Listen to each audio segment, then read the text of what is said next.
Well, it's Monday evening after Ohio State knocked out the Notre Dame Fighting Irish on Saturday night in an instant classic. One of the most fun games Buckeye fans have watched, frankly, in a few years. Maybe even going back to the Clemson win back in the Sugar Bowl in the 2020 season. It certainly was a game that lots of folks around the country, beyond just these two fan bases, are talking about. And we want to give everybody, as best we can, an inside look at what went well and what didn't for the Ohio State Buckeyes, because today is film review day. It's Monday, so we take a look at the tape and we'll go with a deep dive. We've got almost 30 clips to show you. Plenty of content coming up next on the Buckeye Breakdown podcast. We've got the whole crew together as we cover Ohio State with our instant analysis from Ohio State. There's something that doesn't feel right. Unbelievable effort from him today. Is E.J. Liddell going to crack the first team All Big Ten? I think he can be the guy. I'm not trying to start a quarterback controversy. He seems to have the durability. He certainly has the toughness. This is the question on a lot of people's minds here. Welcome to Buckeye Breakdown.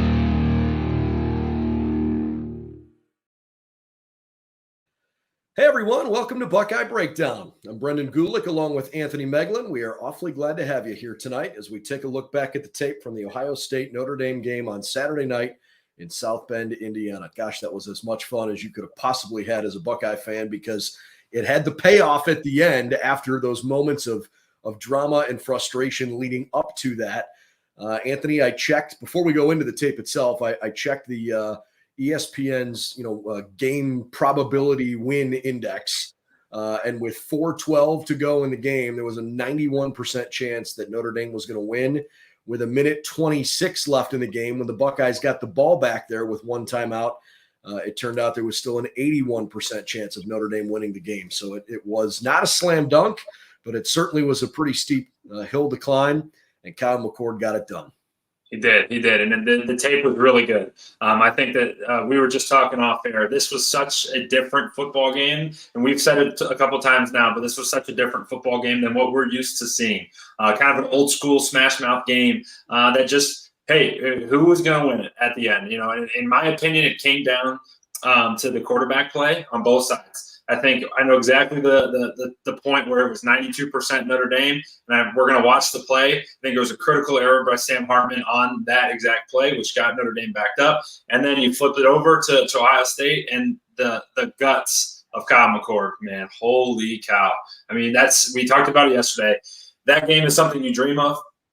You're in the backyard, you're playing with your brother, you're playing with your neighbors, whatever the case is. Hey, we're in enemy territory. We're at Notre Dame. There's a minute left. You got to go 80 yards, and that's what you dream about. And he did it. I mean, just as impressive as it can get. And I don't even care. I don't care who you're a fan of. You could be a Michigan fan, a Notre Dame fan, any fan. You watch that tape, and you're like, wow, the guts on Kyle McCord was certainly on display, and it was awesome to watch and see. Kind of reviewing this game. And again, we'll get into this in just a moment, but I think it's probably appropriate here just to acknowledge up front, after I've watched the full game almost twice. I've seen it once a full time and almost a full time again, a second time through, just as I'm looking for some different things there. Some of it's personal preference. Like, that was as much fun as you can have watching a good game. Mm-hmm. You got two teams that are locked in this big struggle where you're that close to breaking one. And there were a couple of big plays along the way that kept that spark, that flame of hope alive. And obviously Ohio State, hit their big play for a touchdown. Buckeyes go up 10-0, and you feel good, even though maybe you don't feel great with the way things have gone. Both coaches made some gambles. Both teams really tried to impose their will, and ultimately the defenses I thought were as much a part of the conversation of this game as the offenses so regularly have been throughout the course of the season. I think maybe we get a little spoiled because we get used to watching an Ohio State program over the years that can put up some gaudy numbers. And this was a reminder for me that, that's just not normal football for most places. And it is cool to see two teams with basically equal talent go just play a tough, physical, smash mouth mental game as much as they play a physical game, And, look, I'm sure part of why I feel the way I do is because Ohio State ultimately won the game. It would sting more if they lost. But to see Ohio State play the way they did and win in the dramatic fashion they did, I thought was awesome. And it was just a really cool game to watch. It was. And the things that are important normally to Ohio State, the big plays, the completions, those things, those weren't as important on Saturday night, where it was a field position battle. It was controlling the football, not turning it over. Like some of the things that were more important on Saturday were just stuff we're not used to seeing. So it was really cool to really watch it and kind of dissect it too. So yeah, I'm still kind of on a high just from like being there. It's like you watch it, it's like, okay, I remember this play, and I remember that, I remember seeing this live and thinking this live. So it was really cool. All right, we've obviously added quite a few subscribers here in the last 48 hours, and we love that. Thank you. So if you're with us for the first time, please know that we do this all the time, both film breakdowns and then certainly as the season goes along, man. We're going to talk a lot about Ohio State on a daily basis. We do a lot of live streaming content, so hopefully you'll join us. Just hit the notification bell, you'll know when we go live. Most of the time it's in the morning. Sometimes we'll go live at night. Just kind of depends on the schedules that we've got for the day. But please join us that way and know that we're part of the Sports Illustrated Fan Nation Network, BuckeyesNow.com, your home for all the written content around current and former Ohio State players that are onto the NFL as well. And you can find this wherever you like to find your favorite podcast. The Buckeye Breakdown Show is available all over the place. We almost always take the audio and repost that standalone in addition to our video coverage. But for this specific show, we're not going to do that because as we go through the replay of Saturday's game and we're using the video component of this so heavily, I don't think it would make much sense for folks to just want to listen to that. So just know that you can consume this in lots of different areas and places. We certainly appreciate the support, and we hope you'll be here pretty regularly. Yeah. All right, let's pop some of this stuff up and dive in, bro. We'll get rolling right here early in the game. I love it. So before we get going here, I just want to mention to everyone listening, and if you're watching, we appreciate the comments. And it really, honestly, I go back and read it, and that helps me, make this segment try to be a little bit better. So if there's things you want to see, things you're looking for, things that aren't looking correct on your screen, please do let us know. So. All right, here we go. So one of the big themes of this film breakdown is going to be what we see on third down, okay? Brendan, you and I talked about it on Saturday night after the game. It seemed as though Ohio State made a lot of their money and did a lot of their good stuff on third and fourth down, and it felt like they had a great plan. And I'm going to show you why they had a great plan. Notre Dame made 0 adjustments throughout the game and was very vanilla on third down. So getting it going. We're starting this up here. This is the first drive of the game, 3rd and 6. And kind of going back to that theme of this being kind of a slobber knocker of a game, I think one of the really, honestly, the MVPs of the game is Cade Stover. He kept Ohio State's offense in it while things weren't going great. And I thought he played an awesome game. I've said it once, I'll say it 100 more times. Tight ends are a quarterback's best friend, and especially in games like this. On Saturday night. So it's the first third down of the game. I mean, this is a pretty standard play here. We call this Hank. Okay, you're gonna get a curl from Cade Stover right in the middle here. You're gonna get curls on the outsides from your receivers. We'll get that up and back, and then you're gonna have guys in the flat. Okay, and all you're doing as a quarterback, you're reading these 2 linebackers. Okay, so you got this linebacker flowing out left, and you got here flowing out right. This is perfect. This is a perfect picture. And it's awesome by Kyle McCord, right? 3-step drop, back foot's in the ground. Let's give our best player the football. And we do that. And again, like I said last week, a good throw, a runner's ball, okay, that gives you the ability to turn a 5-yard catch, which it is right here. Catch it for 5 yards, get up the field, and we get 15. So it's Anthony, awesome start. First third down of the game. And you're able to move the ball. Now, what I will keep note of, that play was 3rd and 6. Okay, there's a definite cutoff point between third. It's about 3rd and 5 in short, and 3rd and 6 plus. You'll see a theme here going forward. So we got that zone coverage on that first down there. That first one. Real quick here, Anthony. Out of curiosity, as a former quarterback, obviously the other thing that catches my attention there. unfortunately, is the fact the referee gets caught up in the middle of that play. In all seriousness, as a quarterback, do you ever look at where the referee is standing and think about, like, can you somehow use him almost like as an unintended screener for something? Yeah, you don't intentionally do it, and he's supposed to stay out of the way. Normally, they're pretty good about staying out of the way. However, I've hit a referee before. Every quarterback has, but what's really good here is Cade uses him as like a pick. Like, that's what I'm saying. Feeling it or yesterday morning, he was feeling that. I mean, that's right in the chin, man. That's a losing battle right there. But he takes one. You get lucky there. Honestly, it's a good question. We've all seen the longest yard where Adam Sandler makes a point to the referee in the middle of the field. You don't necessarily feel it or see it. You're trusting that they get out of the way. But to this point, Ohio State gets one here. Use a little screenplay, get a couple extra yards. It worked out for him. All right, here we go. So a little bit different here, okay? So that screen says 3rd and 6. The TV's wrong here. It's about 3rd and 3, okay?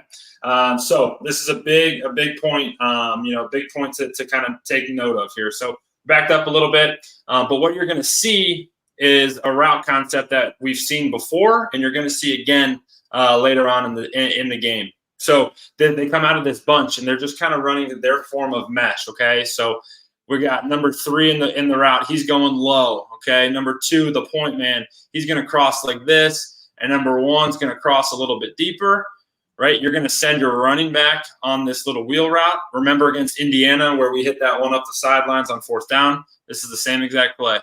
And you're going to send your backside receiver across like this. So that's really the kind of the route concept there. Why you run this play is because Notre Dame's in man-to-man coverage. Okay, so every guy is locked on a guy. They're going to add a hat and pressure. But when you clog up the middle like this and you send these guys all the way across, that's going to have to make the defensive back adjust his route to try to cover these guys. So it seems to me like Ohio State was reading it that number 3 in the bunch was the first guy in the progression. So right here was number 1. I forget what number it is, but then you go across the field. So you go 1, 2, 3, and then 4. So what happens here, what I don't like, okay, and we learned from this later in the game, we're on a 3-step drop. He wants to rip it. He's not liking what he's seeing for whatever reason. I'd love to get his explanation on this because I see a first down right here, and I also see a first down to Cade Stover. But wherever his eyes were at, he didn't like it. And we weren't stout up front, okay? So for the most part, I think the offensive line competed, didn't give up a sack, but this is hard to throw with, okay? How about, given his hesitancy and who's on the screen there and who isn't, it makes me wonder if that play was probably more designed for Marvin, since Marvin is deep beyond the right side of the screen there. Yeah. When you think about it, it took Marv a little while to even get a touch in the game, and credit Notre Dame for that. But I wonder if maybe he was trying to find 18 at some point there. And on these plays, there's rules, Brendan, where it's like, okay, we used to call these like sometimes the outside guy would have a post, and we'd call it a never get it post, right? So he's just running off. However, when 18's on the field, he's live every route. Okay, sure. That guy can get it at any time. So you wonder, hey, maybe something happened where he maybe slipped and fell or something like that. We don't have the back copy, so I can't see it. So that certainly is something that you can take into consideration.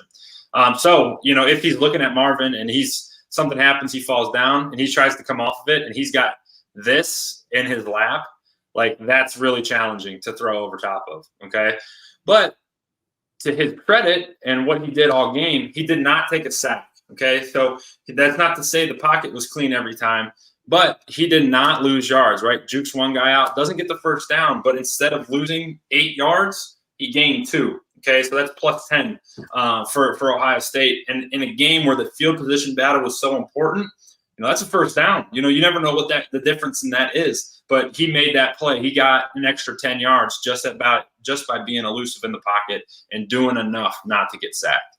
Yeah, and I think that's something that Ohio State fans probably haven't been able to appreciate enough about Kyle. Justin ran a lot Dwayne just let it rip all over the field.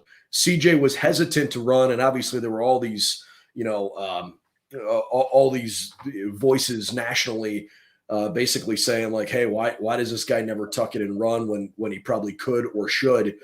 I don't know that Kyle gets the reputation coming in of being a running quarterback. In fact, it almost felt more like Kyle's more pocket focused, where Devin Brown is the one that, that would run. It was like almost like they pinned those two things against each other. And I don't know that that's necessarily fair.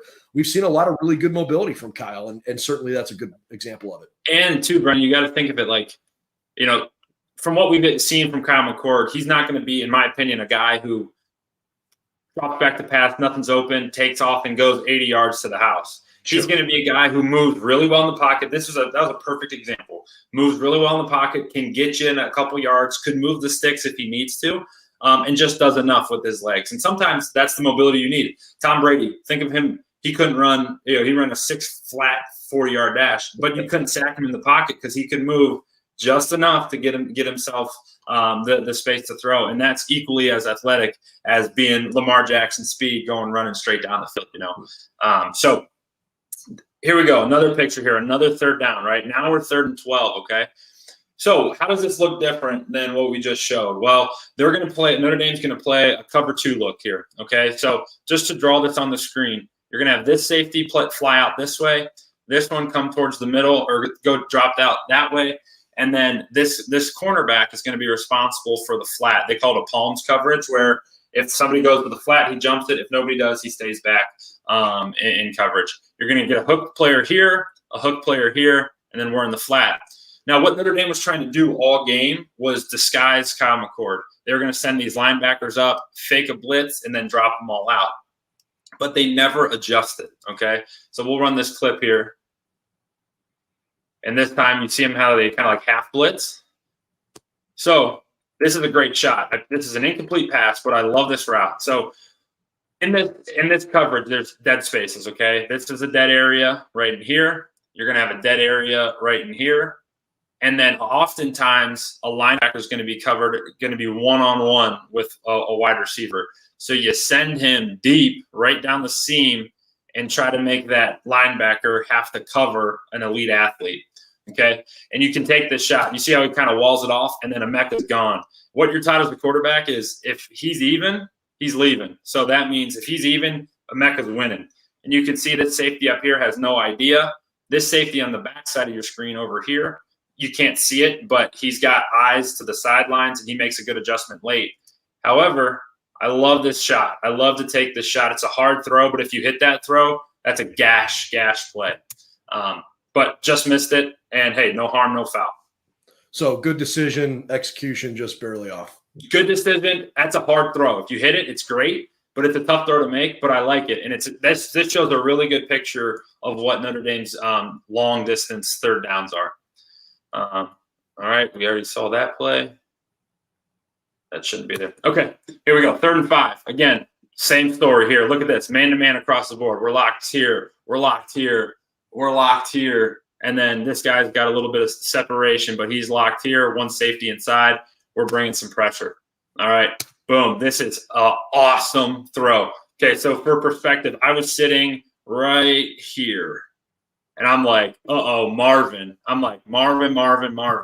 But Kyle McCord, he's not greedy like me. I throw an incompletion. You guys would all be booing me off the field. Instead, he goes through his read, and this is a common play, Brennan. So this is kind of a twofer. We call this under, where number 2 is responsible to run this rail route, and then number 1 comes underneath on what we call a under route or slant. It's whatever. But the rule for number 2 on this rail is to kind of rub the cornerback so that he gets him off his landmark. Okay, so you see how Marvin does a really good job of not making contact, because if he touches him, a pass interference is coming out. OPI is going to come out. But he does a great job of getting skinny and just making the Notre Dame defender have to adjust enough to where now he's out of position, and Kyle puts one right on the 2. I mean, that's right on the screws, and Emeka makes the catch and gets down. and moves the 6. So the defender who ultimately makes the tackle there, I can't tell if it was number 6 or number 8. Number 8, yeah. I actually, and maybe I'm wrong, you tell me, I would argue that Emeka is the primary target here, and that while you would love to go to Marvin and take that home run shot in the end zone, if you watch that inside linebacker on the left showing pressure, I think he was just a little too slow coming back to try to I think Notre Dame probably anticipated that kind of route given the way he broke back on the ball. He just wasn't fast enough, and Kyle threw a dart right where You're dead right. You're dead right. That under route, that slant, that's number 1 in the read. Okay, so Emeka's number 1, and if you honestly, and I've been there, if you throw that rail route and miss it, you're getting yelled at, right? Because that's a shot play, and if you throw it, you better hit it. However, this is your completion play, and what it's Louisville here, number 8. What his responsibility is he's on the running back. So if the running back goes out in a route, he has to follow. However, the running back goes in and blocks. You'll see him go block, and he immediately, look, his guy blocks. You can see his head. His head's looking up. Where are we going? And they know. I promise you, they rep this 1,000 times or 100 times during the week. His eyes are right on that catch area. He's just like you said, took a bad route, and he wasn't quick enough. And hey, a perfect ball beats good defense every single time, and you don't really see it in short throws like this. But this is a perfect throw that protects the receiver and moves the chains. And so that, and we'll get back to this in a second here, but like those are the kinds of things for me that if I'm an Ohio State fan and I'm trying to be objective about evaluating, hey, do we have a guy, quarterback, can go out and make the plays to go win us a national championship? Like I think Kyle is showing, yeah, guys, I got that kind of stuff, right? He is seeing the right things, even on, for example, that miss to Ibuka we showed a couple plays back. I think he sees the field the right way, and as he continues to get more and more reps, I think he's got a chance to be really, really good. I think Kyle's ceiling is very, very high. You're dead right, Brennan. And really what you should look at, if a fan is still questioning him, go look at the third down. Just go look at third down, 11-17. That's where if you're questioning it, go look at that, and that question's gone. Like 11-17 against Notre Dame in that environment that's elite stuff. I mean, that's big boy stuff there. And he did that and did it awesomely. Because you start missing on those third downs. Say if you're 8 of 17, Notre Dame wins that game by 2 scores, right? Sure. You're 11-17, and you had to grind out a win, right? Everything that they needed, he gave it to them. And look, even beyond that, like, I mean, if Ibuka catches a touchdown and doesn't drop it in the back of the end zone, that was a dime. Could not have possibly thrown that in a better spot. Emeka catches that way more often than he doesn't. We'll wait on that one. We'll go back and put a pin in that one. Put a pin in that one. We'll see. All right. He just was a great throw. It was a touch outside, and we'll see. It was he hesitated just a bit. We'll get to that one here in a second. But before then, we go from the penthouse, good. We're going to the outhouse here. One of the things that's kind of come up is the short yardage stuff for Ohio State. Do they trust this offensive line? Do they trust these running backs? And here is a clip that's like, I don't know. And remember, right after this is when they went for it on 4th and did get it because they were throwing it. Right? This is hard, okay? Coaches will put the ball down in competition periods, be like, all right, offense versus defense. You got 1 yard. Who's protecting the end zone? Who's getting to the end zone? Who are my dogs on the field?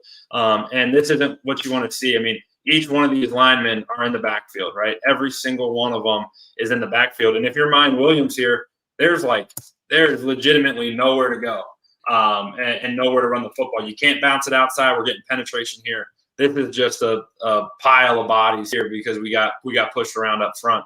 And this is like the heart thing that we talk about, like not questioning it. And I know now not to question Ryan Day and this team's toughness, but like it's stuff like this where it's like, hey, now, because this shows up, right? This Coach Day remembers this play when he's calling 4th and 1 in the 4th quarter, and he runs a jet sweep instead of running up the middle because of the play. You know what I don't like about this though, Anthony? It's so basic, and I really like him as a player. I don't like Caden Curry on the field here, 92. Mm-hmm. You got a young defensive end lined up at fullback, and what we don't show you on this clip is that Trainum ran off the field when they subbed this package in. I don't know. I mean, with the way Chip has played fullback, even this season, I mean, he's done it several times. I would have rather had train him on the field there. Now, I don't know that that's the reason that this play didn't work, but to me, it's like, if these things work, then Ryan Day's a genius. Mm-hmm. But if they don't work, you immediately go, I mean, are we overthinking this? Like, well, and think about it from the defensive perspective too, man. It's like, all right, Chip Trainum's on the field, right? You got Caden Curry on the field now. Okay, that cancels out a play action pass. That cancels out a fullback dive. You know, that cancels a lot of things. With Chip on the field, you now have to worry about handing off to the fullback. You now have to worry about him slipping into the flat. You now have to worry about a counter or getting him just like punching you in the mouth because he's like a dude. But that changes a lot of stuff. And then you run it here and you get stuff. And, you know, that's not what you need, you know, and especially, you know, this is 3rd and goal. So this has happened a couple times, right? Where we were on the goal line and you're not being able to move the pile. And now you're 4th and goal, and now we're going to get creative, right? Chip's now back in the game. Again, just what I said. Hey, now we have to worry about the pass, the fullback dive. And now we're going to try to get things going back across the field here with this rollout. And normally, like, you're hoping one of these guys get cut loose, but hats off to Notre Dame, man. Like, this is disciplined football, right? Covered up here. You're covered up here. You're covered up. We got 2 here. And then this maybe is the throw, but that's picked off probably by this defensive back right here. I mean, this is covered up really, really well. I think if you stop it right, well. Yeah, I know right where you're. So number 3, jersey number 3 for Notre Dame, the guy who deflects that right in your cursor there. If you see the replay of this play, Josh Fryer actually did a pretty good job of locking him up and actually trying to like hold on to him just a little longer from behind to avoid a flag, but also to try to prevent him from releasing. I just thought that kid made a really good play. But if he's not there, like, I agree with you. Cade Silver catches a touchdown if he's not. But Cade does a really nice job of, hey, Notre Dame covered us up. I'm going to go be an athlete and make a play. I'm in the right area. And number 3 makes an awesome play here, gets his hand on it, tips it up, and then it even almost gets to G. Scott. But huge play in the game, right? When we could have just ran it in from a 1-yard line, you should be able to do that and go from there. So, well, and where my head is at is like, if you know that that's 4-down territory, like you make that call on 3rd down. Oh yeah, knowing that you're going for it, your play call is specifically designed because you know if it doesn't work, you've decided already, I'm going for it on 4th down, which is why I don't know. Again, like if it worked, then he's a genius.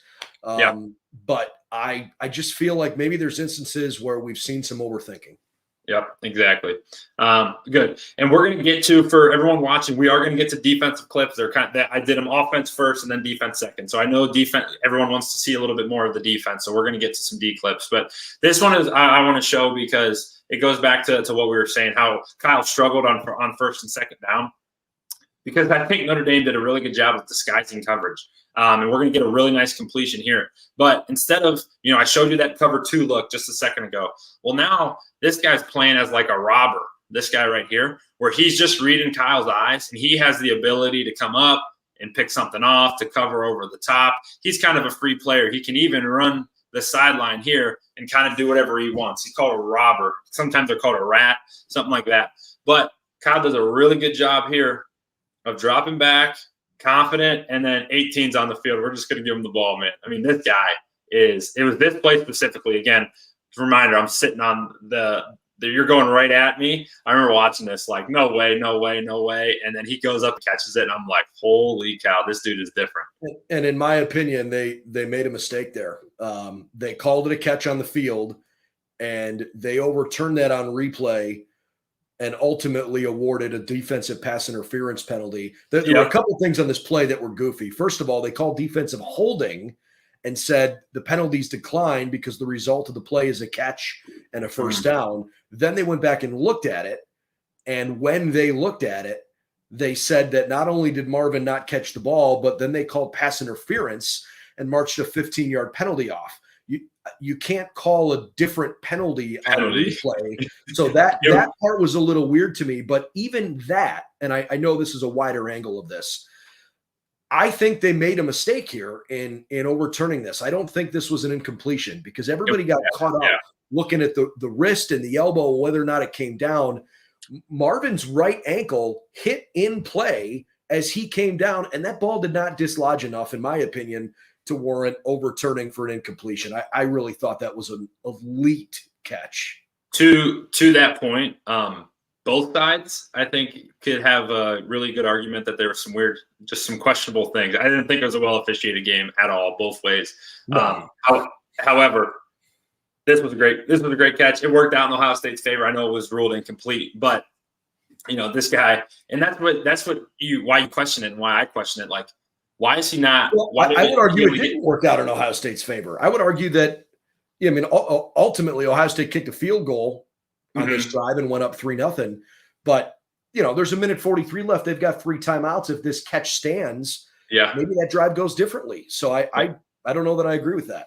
Yeah. And my thing is with this is like, hey, he showed, obviously everyone knows his ability to go up and catch the football. Like having 6 targets or 7 targets, like that's not, you need to get him the ball. And like, this is when you can even throw 50-50 balls because they're not 50-50 with Marvin. They're 70-30, 80-20 because he goes up and tries to make plays. So thought it was a good attempt by Kyle there. Here you go. All right. So here's our out and up here by Emeka, right? We got call it a scissors concept. We're number 1. You're going to run a post and clear out. And then this is just a win route, right? Hey, Emeka, you're going to go throw this touchdown. Okay, so we're going to go with an out and then up the field. All Kyle's got to do here, it's a 3-step drop, and he just needs – this is the only guy who can take this away. So you got to freeze him in the middle of the field, which he does, and then this ball should be flying right now. This ball should be in the air right now, and to make this an easy catch, he waits about 6 yards and then throws it to the back of the end zone. Now, still think this is – Emeka needs to make this catch for sure. For sure needs to make this catch. However, Kyle could have made it a lot easier by throwing it right now. I mean, he's beat right here. Like, you could throw that thing right now, and Emeka just walks underneath of it. But just made it a little bit harder than he needed to, and it's a little bit late, and just missed it. Oh, is there a chance that the reason he didn't pull the trigger that fast because he was looking at Marvin on the bottom of the screen? Find Marvin over the middle. He certainly could be. Now, what you're taught here is Marvin's going to come across like this. So if that one high safety is still in the center of the field, like you just flip your hips and go. You're not even looking at the receivers. You're like, all right, both of these guys are going to win. I'm doing opposite of what that free safety is doing. So I'm going to drop straight back. I'm going to freeze him. And if he takes off running, I'm coming right down to Marvin. But if he stays, I'm flipping my hips and throwing. So you can see his eyes. You can see Kyle's eyes, right? It's hard to tell from the side angle, but he's looking dead straight down the field at that safety. Now, what could have delayed him is a little bit of pressure here. However, it doesn't look like that affects him at all. He gets into it. He's just a touch, just a hair late. It could have been, and again, that's enough to hey, it could go both ways. Emeka still could make that catch, but just one of those things. Yeah, I agree, and I think maybe we haven't pointed out enough that while he was under some pressure, we've been a little tough on the offensive line, and I want to give them credit for playing as well as they played, especially in pass pro. Through 4 games now, I kind of look at Ohio State's offensive line and think to myself, you know what? Pass protection, these guys have been pretty darn good. Maybe they haven't been great in the run game. They've been good enough, but not great. But Kyle has had time to go through progressions when he's needed to. And, there's an element of there's going to be some learning on the fly, and everybody's got to take a deep breath. When you keep winning, it's okay. And ultimately, I thought the offensive line probably performed better than I expected on Saturday.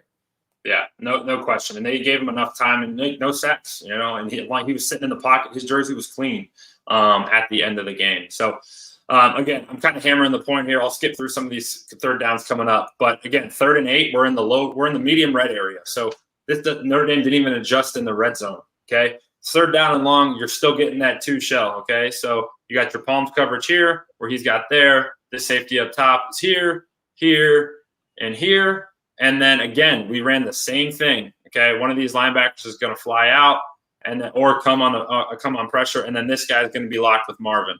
Okay, and so now we're going to run that pipe route again. You'll see it here coming, and he tries to rip one to Cade there. Again, a really tough throw. What I would have loved to seen, and this is like Patrick Mahomes would do this, but think of like a back shoulder throw on the sidelines where he's running and you put it on the back shoulder and his toe steps out of bounds. You could do that right here where you just throw it, Brennan. You throw it right at the gold helmet, right? You throw it right at that dude's helmet, and then they continue on their route and he just falls off. That's where that ball's got to be. But honestly, I'm okay with the decision. We're third and backed up. This guy almost picks it off. That would have been a really bad interception, but I'm good with, hey, coach, I'm taking a shot here and trying to make a play and letting Cade try to go moss one. Could have been a better ball, but I'm cool with the decision there for sure. I'm glad you're cool with it because I thought it was covered. I thought it was really well covered. I just thought that was really good defense all the way around. He tried to take a chance. Like, I get that. I probably, again, like, I didn't play college quarterback. You did. I'm certainly I'm nowhere near as talented as Kyle.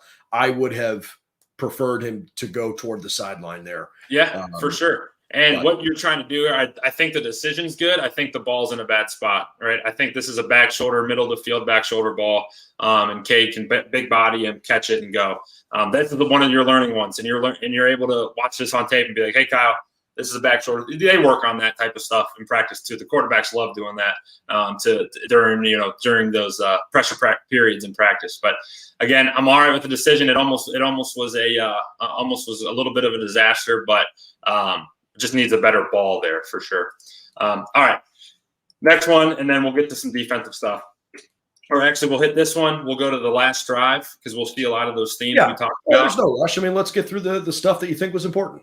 Perfect. Awesome. So remember this, okay? So when Notre Dame was on offense, and we'll get to the quarterback sneak in a little bit, but 4th and 1, Notre Dame quarterback sneaks it. They don't get it. This is the very next play, and here's the touchdown run. Yeah, this is Ohio State's first offensive play of the second half. Yep, and this is an unbelievable run, I think, by Travion Henderson. Okay, so you're thinking potentially that this run's supposed to go somewhere in here, but good play by the middle linebacker, and then let your guy, thankfully nothing bad happened there, but let Travion just go be Travion. I mean, I can just watch this over and over. Like, just beat him with speed, make one guy miss at the end, and, you're dancing in the end zone and just totally take the air out of Notre Dame Stadium. And this is awesome. It was the best, and that's why Ryan Day loves Travion. He wants to show Travion Henderson, that electric, running the ball, home run hitting ability. That's a big emphasis. Coach Day, I think it was an Urban Meyer thing first of just like, we want to put guys on the field that are flat out faster than your guys. And Travion checks that box. So yeah, that was a great play. It was a great play. He's faster, bigger, stronger. I mean, he's just he's an all around running back. So it was a huge momentum booster. I don't know if you cut it, but I'm curious on the other 4th down that Ohio State missed. We actually just got a question somewhat to this effect. The 4th down that Ohio State went for in the third quarter, where Emeka Egbuka, in fact, it may have been the next play, literally the next play after this, where they ran the jet sweep to Egbuka. Did you, even if you didn't cut it, did you have a chance to see that play? We'll get to it. Okay. Yeah, it's coming up. And I think it'll be in the 4th quarter. But here we go. So what do we get here? 3rd and 4, Brennan, right? We know now. Anything 3rd and 5 less, we're getting man-to-man. Okay, so you have man beaters up. You have them up, and quarterbacks love them. They've repped them all week, and they go. But Kyle makes a great play here, and we get so lucky. Holy cow. Like, this is one where it's like, this could have went, I don't know, 100 different ways. This could have been a sack. This could have been a strip sack, fumble, return for a touchdown. This could be an interception, an incompletion. And instead, the luck of the Irish or the luck of the Bucks, man, lands right on Stover's head. He catches it. And holy cow, if he doesn't go down to a knee, I mean, he's gone. It's touchdown. It was it was kind of laughable. It was insane. The replay, I don't know if you remember, I was just watching it. The replay, I mean, the ball, I mean, it like literally like he was looking up and it was like sitting on his forehead. I'm like, that ball could have went, no joke, 100 different ways. And instead it lands right on the dude's forehead. Not only did they move the chains, but he was like an inch away from scoring a touchdown. That was one where it was like, I looked around, I'm like, hey, put everything you have on the Buckeyes to win this game because it ain't going any other way than Ohio State winning. But hey, sometimes you'd rather be lucky than good. We could draw up plays all day long, but sometimes it just takes a little bit of luck. All right, here we go. 3rd and 5, fourth quarter, 6 minutes left in the game. Here comes the drive with that ends in the jet sweep. So Here we go. This is my favorite play. All right, so Notre Dame tries to switch it up a little bit, right? And instead of just going with that straight shell coverage, they bring what's called a cat blitz, a corner blitz off the top of your screen, right? And Xavier Johnson gets his chance here, okay? This is one where it is, hey, I am prepared. And remember, we were talking about it on Saturday night. Like, watch his head. It's like his head's attached to the blitzer, and he, like, turns with it, and the ball hits him right in the chest. Like, watch this. Boom. He passes the blitzer, and look at this. Holy cow. We're going to put it right on your number, and let's go to work. It was so good. So good by him. Yeah, give those first downs. So good by him just by being a veteran. And, like, honestly, like, you watch this and you're like, oh, that's easy. It's really not, okay? You get a blitzer off the edge, and you got to know that you're the hot route, which means that you're uncovered, and you got to be ready for the football. And the quarterback's got to be able to see this too because, you know, he's not protected. This corner's coming off the edge, and he's free because we're an empty, and they're blocking. They're not accounting for him. So it's a good blitz. Oftentimes, teams will run it when they're pinned against the boundary.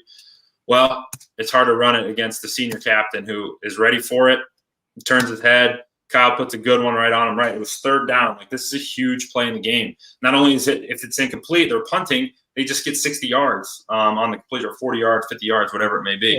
40, yeah. I mean, this was a huge, huge play in the game. Yeah, it was great, and it's a cool moment for Xavier Johnson. But to your point, man, like, good on you for him, you know, not getting the same volume of opportunities that Marvin and Emeka and obviously Julian Fleming are getting. To see Xavier Johnson step into that opportunity and absolutely be locked in and know, hey, that ball's coming to me, and go execute. I mean, think about it this way: like, you're with maybe the best receiver in college football in a long time in Marvin Harrison, and you're in a room with, by the way, 2 other guys, Emeka Egbuka and Julian Fleming, were the #1 wide receiver recruits in the country coming out of high school. And Emeka is showcasing a huge NFL future. And Julian Fleming's had, you know, an injury-riddled career. And now that he's healthy, I mean, the guy looks really, really good. I've been impressed with him, especially blocking every week. Like, it's just tough to find your way onto the field. And good on Xavier, man, for stepping into a big opportunity and executing. And you're just happy for a guy like that. But didn't end the drive didn't end the way that Ohio State wanted it to. Okay, so we get down here, right? They're not able to move the chains, right? 4th down and inches. This is the one everyone's been talking about. Like, why? What is the reasoning behind this? And I wish I could tell you because I don't understand it. Was it that he doesn't trust the offensive line? Maybe he just wants to get the ball to his best playmaker. In my brain, like, looking at this picture right now, like, what's wrong with this, right? What's wrong with right here, you know, on 4th down, or running it straight up the middle? But what we do is run a jet sweep to the short side of the field. And I wish I had an answer for it. I honestly do not. Yeah, I mean, you didn't even have enough hats. I mean, I don't know. I thought pre-snap, to me, like, Kyle knowing what play they're going to run, I don't think there's enough blockers on that side of the ball to get inches, let alone just the numbers game, right? Like, this side of the ball, there's a lot of gold helmets. There's not a lot of silver ones. Like, sometimes it's that easy, you know. And it's like, they're thanking your lucky stars that Notre Dame kind of messes up on the next drive, because if this was the play that Notre Dame gets the ball back and ends the game, like, there's a lot of questions that need answered, because I think this is a really bad play call in my opinion, especially with the dude you have. But that's not the end of the story. we get this drive. This is the best drive. This is one that's going on the Woody Hayes Athletic Center here. This is the one that's going to live in lore for forever. And the biggest things, right? We're starting here 3rd and 10, and we had 3rd and 10, 3rd and 19, and of course. And by the way, 3rd and 10 after 2 incompletions that were pretty frustrating because they both looked like, okay, this is an easy rhythm throw. Let's get rolling on this drive, and now all of a sudden it's 3rd and 10. And you missed the. Remember, you tried to flip one down to Travion out the backfield. He looked scared, kind of, and that's okay. But hey, on 3rd down, I got to make my money on 3rd.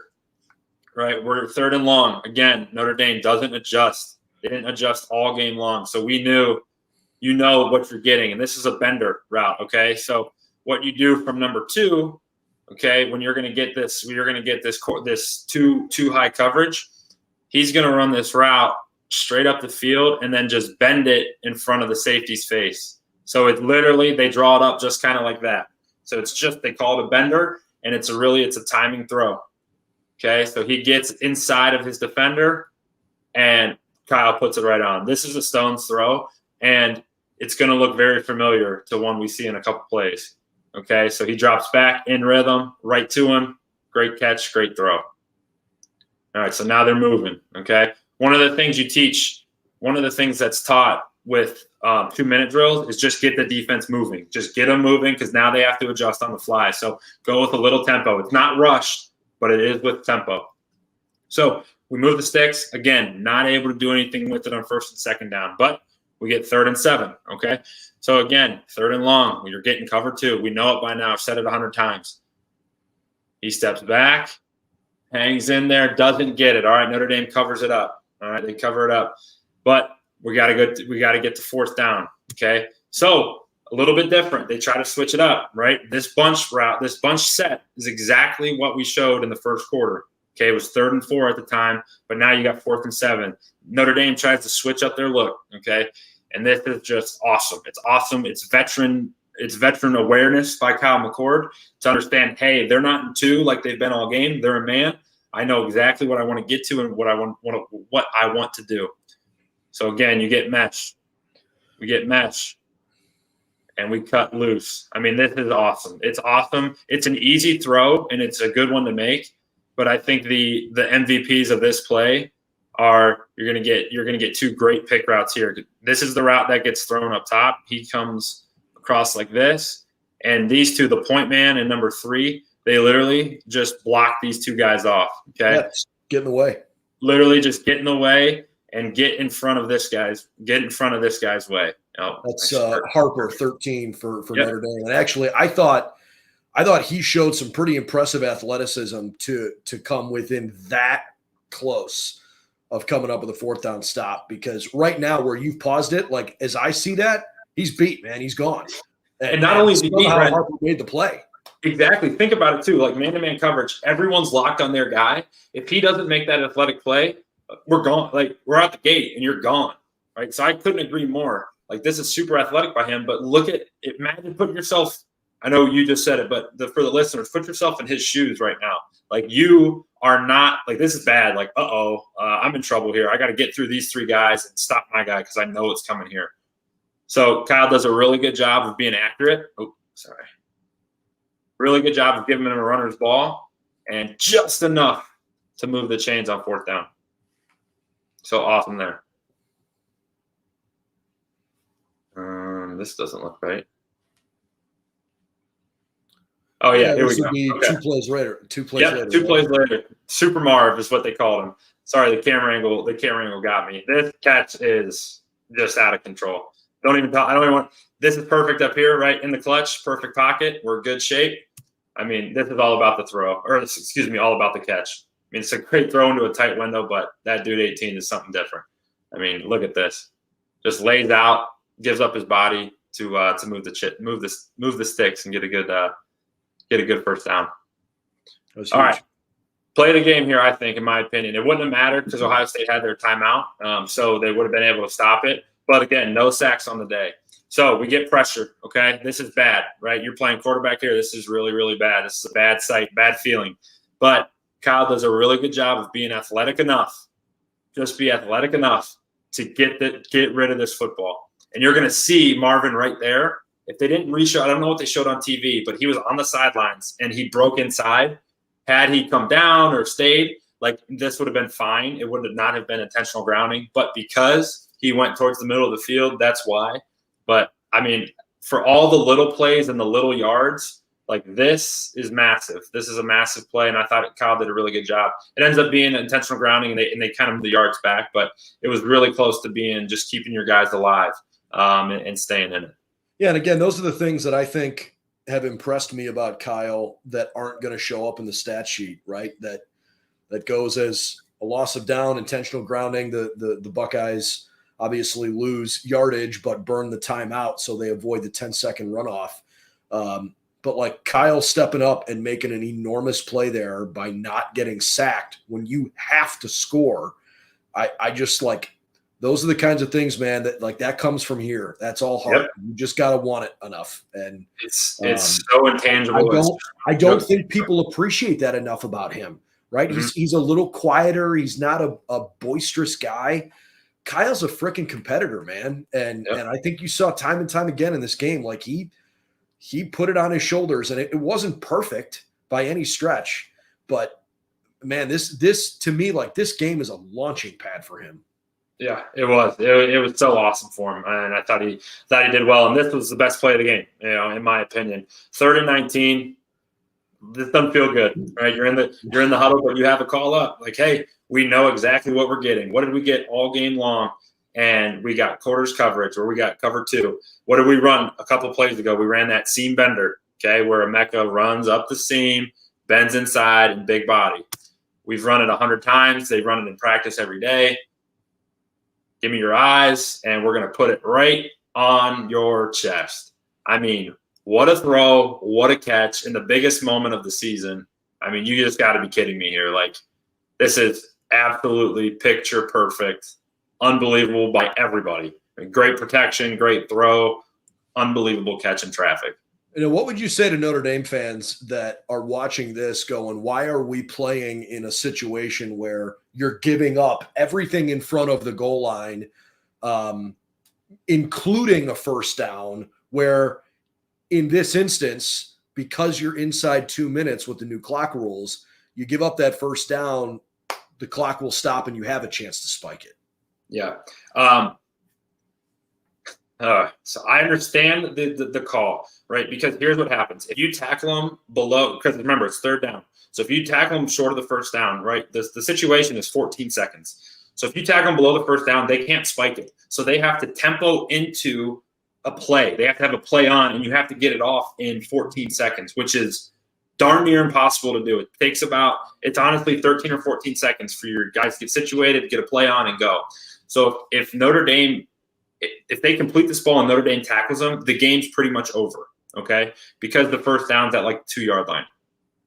I totally disagree with like how soft they played. Like, and this is a big mistake here by number 10. He's playing outside linebacker. Like, you need to get hands on number 2. When he's coming up the seam, you need to get him off his route. They call it a jam or a press or something. Like, you need to just get hands on him to get him off his route to mess up the timing. He doesn't do that. He just spot drops and runs straight by him.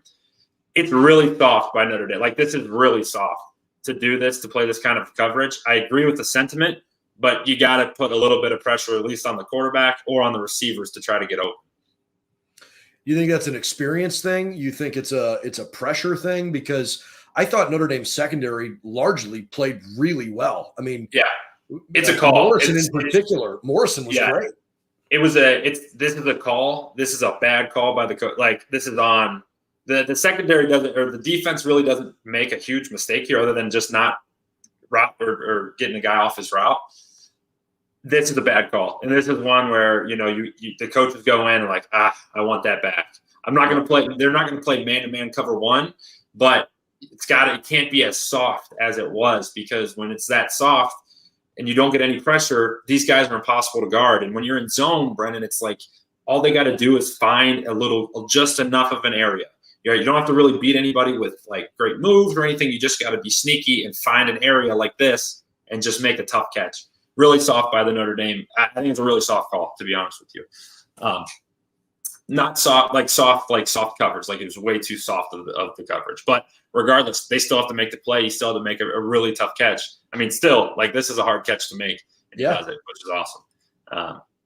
And then we know what happens next. So it was the run up the left for the touchdown. So I didn't show it because we've seen it a billion times, right? It's been all over Twitter and everything. So a little bit of the offensive side of the ball. And we have some defensive clips that I really liked. But I think from an offensive perspective, like, it was a gritty, grimy game.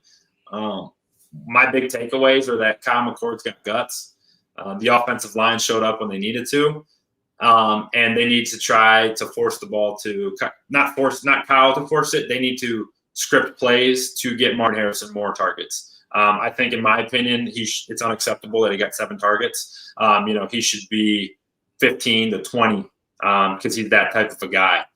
So those would be my couple takeaways. I'm with you. Only the only thing I would clap back on there is, like, there were so many instances where Marvin essentially was double covered, and that left one-on-ones with Emeka Egbuka and a lot of times with Cade Stover. And I guess, like, somewhere along the way as a defense, you can't cover every little thing. You got to pick your poison. And I understand them saying, like, well, we're going to make somebody other than 18 beat us, I guess. But if I'm Ohio State, like, I would almost approach that and be like, okay, fine, because we got enough other guys. This is a team game. We're trying to win as a team there. We know that 18 is going to make a play if you leave him open.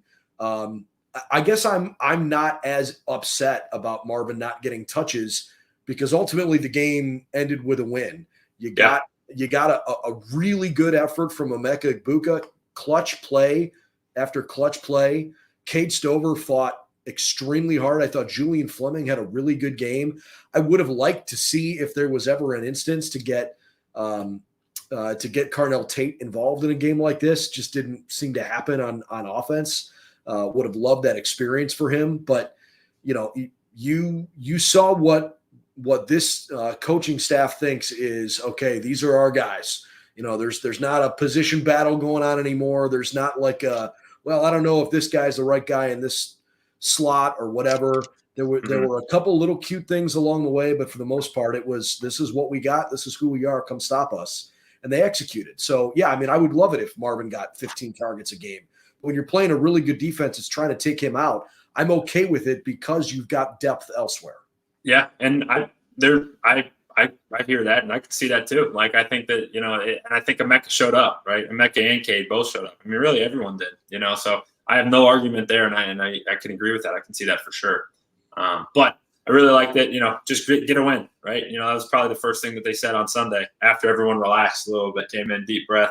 Hey, we had more points than they did. Now let's go learn from it, right? It's kind of the same sentiment from Indiana, right? Maybe didn't look the best at times, but when you're learning from a win, it's way better than learning from a loss for sure.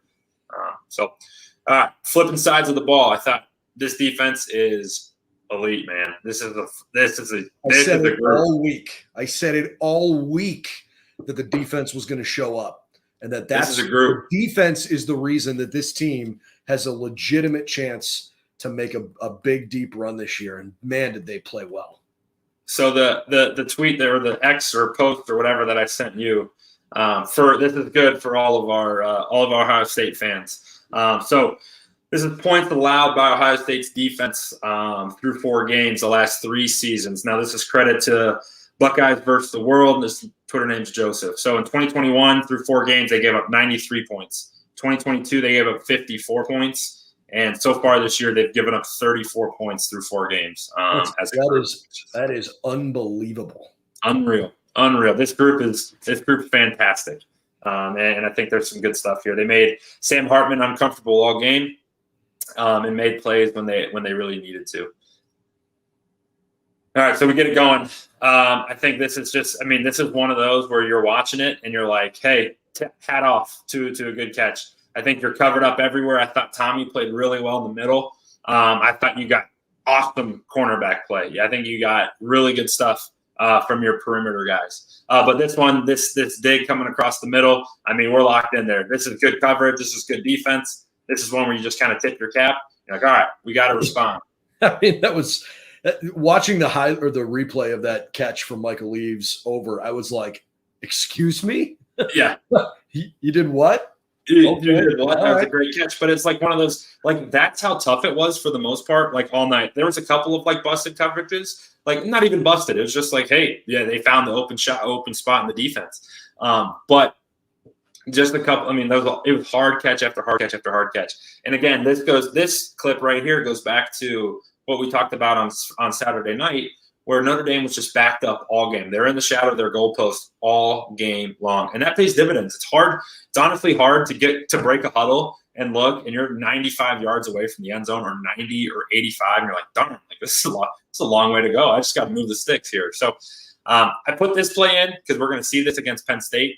They do this like T formation thing. I personally am not a fan, but this is one where Notre Dame gets a little bit of a chunk run. But it's the reason I show it is because it'll be things like this that cause big problems for the defense. Just a mistake in gap integrity and gap discipline. We get two guys. You get Tommy and Steele here that fill the same exact gap. Okay, so they both fill right in here. That's right, not and it's just a miss. Steele's further outside. Oh, Steele's further out. Sorry, I can't see this number. Is that 33 or 32? Yeah, 33. 33. That's Jack Sawyer. There you go. No, that's Cody Simon. I'm sorry. That's 30. That's Cody. There we go. So you see how they fill the same exact gap? So you lose your gap integrity and your gap discipline. And now we're one-on-one with a corner in space. And, a lot of times offenses won't even block corners. And they'll tell this is a good one. They'll tell the running backs BYOB. That means something to some people. For running backs, that means be your own blocker. So when you got the BYOB call on, you got to go make a guy miss. So he does that, and they break through and get a big chunk game. But I show that because, hey, sometimes it's like, hey, you're doing really good, you're doing great, but gap discipline and gap integrity is really important. Yeah, hey, 6 and 8 made that tackle, Styles and Ransom. So keep your eye on 6 and 8 here on this play. Here we go. So here we go. I want you to watch right here, just what you said. Okay, we got a quarterback sneak up. Why am I circling a guy 4 yards off the ball on the left? It looks like potentially the B or C gap, right? Well, he makes the play of the night. Now, we watched already what happens after this. So it's third quarter, 4th and 1. Irish are trying to take over, and I'll run it from the top. Let's see here. I'll delete this so we can just watch. And just watch it. I mean, this shadow thing that he does is spectacular. Just shadows him across the line of scrimmage. It's a little glitchy. I wish it was a little more clear, but he comes all the way across the field for no reason, just kind of following, then boom. We're going to meet you right at that line of scrimmage. You ain't getting past those Buckeyes, man. Look at that. Yeah, and from the top, I mean, Ohio State basically put all 4 defensive linemen in really tight, anticipating the sneak. Tommy Eichenberg goes right on top of the 2 defensive tackles, run that back to the top. You're going to see Tommy use those 2 guys, push himself over and hurdle over the top of the line. Right here. And almost got Hartman. I think the reason this play works is because Sam Hartman actually got caught a little bit on his leftmost tight end, kind of clipped him a little bit because of the way those guys tried to block down. There was just no space for Sam to bounce that out. Yeah. And look at this, man. This is the stuff. This is it right here. Look at these guys. Look all of the celebrate, the joy, pure joy, man. The place is going crazy. And then Travion hits a home run and scores on the next play. And it goes from Notre Dame having the ball in plus territory to now Ohio State touchdown. All right, here we go. 3rd down. You want to run in here? Holy cow. Look at this. Shot out of a freaking cannon. Excuse my language there, but look at this. Look at this hit. You think this means something? Boom. He pushes them back. You can hear it. When you go back and watch the TV broadcast, the microphones were in good places. Someone was holding a parabolic dish on the sideline right at that, because you hear Lathan Ransom just light up Payne on that play. And he played. Yeah, Jabron Payne. He played a great game, I thought Latham did. And this one, Anthony, why are you showing this? They move the sticks. But, this stuff adds up, right? We're in the 3rd quarter. They've been getting hit like that all game, man. That's a freaking shot. They just boom, right there, right at that line. He falls forward, but that goes back to that physical. I mean, that's why Ryan Day is, these guys are tough. This is a tough, like that play right there is what he's talking about. Like, these guys can hit. This defense is fantastic. They're awesome. And by the way, I don't know if you saw it during the day today. Lathan Ransom was named Big Ten Defensive Player of the Week, first Buckeye to be recognized by the league office this week. And I know sometimes, because I know how the voting goes on a lot of that stuff, sometimes I can get a little stat skewed. Like if you have a big tackle performance, like maybe that can help. But I just thought even beyond racking up a bunch of tackles, I thought Lathan just played his ass off. He was everywhere. He played so good, man. And this clip here is going to be a big completion down the field. And this is one where it's like, all right, to go from like elite to like, we're going to win games like Ohio State did last year. Like this is one where you kind of want back and you're so close. Like we talk about this defensive line. And I mean, JT, he's got his sights on number 10, man. Like I want this guy right now. But the thing is, man, when you're dropping 8 guys and you can get this kind of pressure, like that's a big deal. We're working in the middle. We're working on the edges. And it's just so close. Mike Hall has 3 dudes holding him, and he's still got an arm up. He's still got a pop. Like this is how close it is. Like this is the difference. They talk about a game of inches. And it's this stuff right here where it's like JT had a clear lane and Sam just stepped up just enough to get him off his line. But Mike Hall's going against 3 guys. And his hand, this ball, it's going to be a 30-yard catch. But an inch higher or lower, like it's knocked down at the line of scrimmage. Like this D line they haven't shown up in the stat sheet quite yet, but they have made their presence known. And it's really close, and it becomes a big gainer. But it's one of those that was could have went the other direction. To your point on the D line, I thought Tyleik Williams had one of his best games as a Buckeye. I felt like 91 was moving human beings all day and finding ways to just make big plays. Yeah.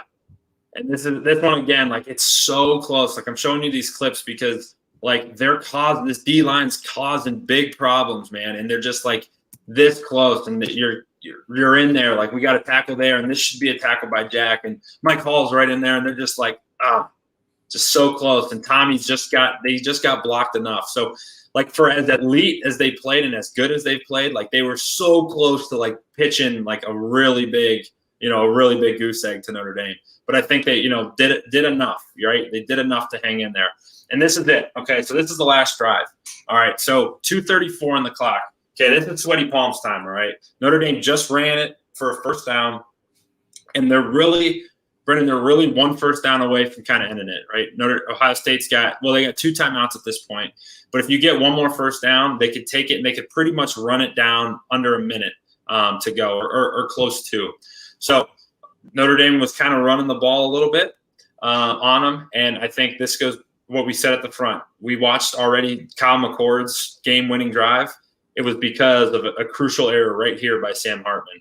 Now, I'd love to know the design of this because it looked like during the game they were doing like a fake handoff one way and then flipping it around and handing off the other way. In my opinion, he goes the wrong way here.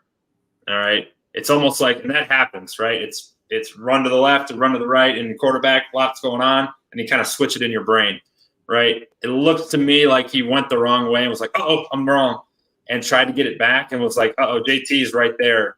I got to just pull this just to conserve the ball. And when you do that, JT, man, what a huge play. Loss of 8. And what happens now, Ohio State calls a timeout. Okay, they call that timeout, and just reround. They call their timeout, stop the clock, and then from there the screen plays next, and then the one that JT almost intercepted. He should have intercepted it. I didn't have a good clip of it to grab, so he should have intercepted it. And then after that is they run the ball, another timeout, and then Ohio State gets the ball back, able to go down on the drive. But I think critical error by Notre Dame's quarterback and a gutsy last-minute Superman drive by the Ohio State quarterback. And that's the difference in the game. So let me ask you this. I agree, critical error on the handoff there. I don't love the idea of calling a screen pass. And again, like I know this is a little bit armchair quarterback. It's a little bit like, well, you could always point to something that goes wrong when you're sitting here 2 days later. But Ohio State had 2 timeouts left, and I just felt like the math didn't totally line up for me, where it was like, hey, go get 2 first downs and the game's over. You need to, in that moment, like I think Notre Dame needed to coach a little more aggressively to try to like go win the game, because Marcus Freeman said that a lot, and I thought there were a good bunch of moments where they acted like it, but then there were some moments late in the game where it's like, well, if you call that screen pass, if it doesn't work, you gift Ohio State a timeout. And I would hit, if I'm an Irish fan, I'm watching that game going, that sucks. Make them burn both timeouts and trust the fact that your defense can do this one more time if you can't get another first down. It's such a fine line, because it's like, all right, we could dagger them and end the game, right? If we move the sticks, if you're thinking one more first down. For as bad of a call that I thought Ryan Day had on the jet sweep, this one was equally bad. Because in your head, just, football 101, right? There's screen downs, and there's obvious screen downs. 3rd down, 2nd and long, like there's definite downs to run a screen. And that was, honestly, that screen was like, they pulled it right out of Madden. Like, it was as basic of a screen. You can get creative. You can do tight end screens, middle screens. That screen call was right out of Madden. They motioned the wide receiver away from the action, right? So they motioned him across the field, snapped it, and then tried to throw a screen back. Like, before the play's going, I guarantee you it was screen alert, screen alert, screen alert, like everyone yelling. And all JT's got to do is like get the guy's hands down. Like, all right, I'm going to pick this thing off. You should have had it. I thought it was a horrible call. Like, either do one of 2 things. Like, if you're going to go aggressive and you want to throw the thing, drop back and throw it. Like, do a drop back, and Sam had been throwing it decently over the middle, or just dropping back and doing it. If you're going to do that route, do it. If you're going to run it, run it. Like, just commit to one. I thought that screen call was like, that was that was a really bad call in my opinion. And like, look, if it worked and he scored a 70-yard touchdown, I'd be like, oh my God, great call. Well, and that's the other part of it, is like, if you look at the replay, if it hits, he's got blockers. Mm-hmm. I just don't think that was the right place to take that shot. And the fact that it didn't work ultimately was part of their undoing. No question. I just felt like in that moment, I was so surprised to see that call, because Notre Dame had such a rotation of run. I mean, they had like 5 different running backs that were consistently getting touches. It wasn't like, once in a while they would pluck another guy off and then we'd go right back to Estime. Like, they've got some depth in that room. Guys should be fresh enough late in the game. It's not like one dude's taking hits on 30 carries. Like, I thought that part of it was a thank you very much as an Ohio State. Yeah, exactly. It was such a gift. It's such a gift that, the first down, they lost 8 yards, and then they decided to throw it on 2nd. I thought it was a mistake by Notre Dame's part for sure. Well, you get better in those moments by being in them all the time. And to Ryan Day's credit, and as a message to all of his haters, he's I think I read he was 9-5 against top 10 opponents while under his tenure at Ohio State. And so obviously he's won more than he's lost, and that's what people look at, but he's played in 14 games out of the 55 that he's coached against top 10 opponents. And he's played in some other tight games beyond that. And maybe Marcus Freeman and his staff need a few more of those moments before they'll start connecting on some of those. But I walked away from that game, man, feeling like, you know what, all the hype that was going into it, certainly around Ohio State, but a lot of people were picking Notre Dame. I felt like it actually legitimized both teams, and I don't think it's going to hurt Notre Dame. I think their college football playoff chances are still very much alive. Could be one of those games you look back at and maybe explain something away late in the year if they have a bunch of convincing wins. They've still got chances, to register wins over big opponents. And obviously it's Ohio State's marquee victory to this point in the year. No question. And as it is every year, it's going to hurt them that they're not in the conference. It really will. Cause they have the schedule left. Clemson isn't what we thought Clemson was going to be, but do they still hold that pedigree? They got to beat USC and they got to beat Duke. Like, you win those games, you put yourself in position. But what happens when, something happens in the Big Ten where, they could get 2 in, or the Pac-12, holy cow, the Pac-12 might get all 4 teams in. Like the Pac-12 is playing great. So we'll see how it shakes. But one thing that before we wrap here that I would recommend for everyone who's watching to go watch, Joel Klatt had something really good to say on his podcast today, just talking about like the Ryan Day reaction to everything. And I would recommend it's a 2-minute clip. You can find it anywhere, but just something he had a really good perspective on. Hey, it doesn't matter what everyone's saying about what is this corny or is this weird. Like Ryan Day said it to the correct audience, and the correct audience is picking up on it. So I would recommend that. Just if you're still on your Ohio State versus Notre Dame high and you want to consume some more stuff, that's a good one to go check out. That would be me and about 10 million other people of the 14 million around the country that watch the game. In fact, I think I read that this was one of the most watched college football games ever. And I think it was the most watched game since like 1993 or something like that. They had 14.2 million people. Did I read that it was more than Did I read it was more than the NBA Finals? I think it was. I don't know if it was more than, but I know it was in that same conversation as games of that magnitude. And that's what you get when you get 2 programs like this with all the history, all the tradition, and on top of that, they're good again, right? It's not like these 2 programs have taken a deep dive. They're the peak of college football, and if you're a college football fan, man, that's what you want to go see. That was awesome, and it was so cool. It was especially awesome because Ohio State won. At the end of the day, that's what you're hoping for.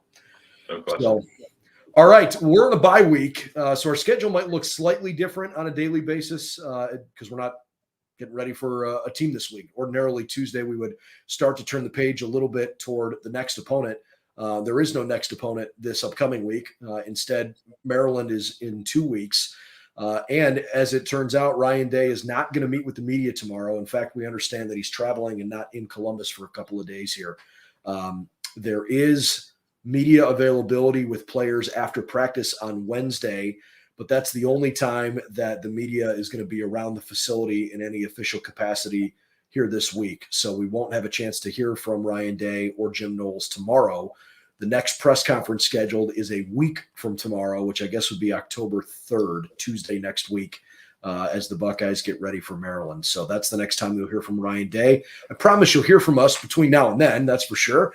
But we'll have a slightly irregular looking coverage this week, just as we are on our bye week as well, and have a couple of other things we're working on. So looking forward to continuing our coverage all season long for the Bucks. Thanks for being a part of it. Again, if this is the first time you're with us, that's awesome. We'd love to have you regularly. We do this all the time. BuckeyesNow.com is your latest for all of the Ohio State news and information around the team. And please subscribe to the YouTube channel for a lot more content like this. Would certainly appreciate it if you hit the notification bell and join us live. Thought we had a pretty good live audience tonight, and would love to have some more of that moving forward. All right, for Anthony Meglin, I'm Brendan Gulick. We'll see you real soon after Ohio State's big win over Notre Dame just this past weekend.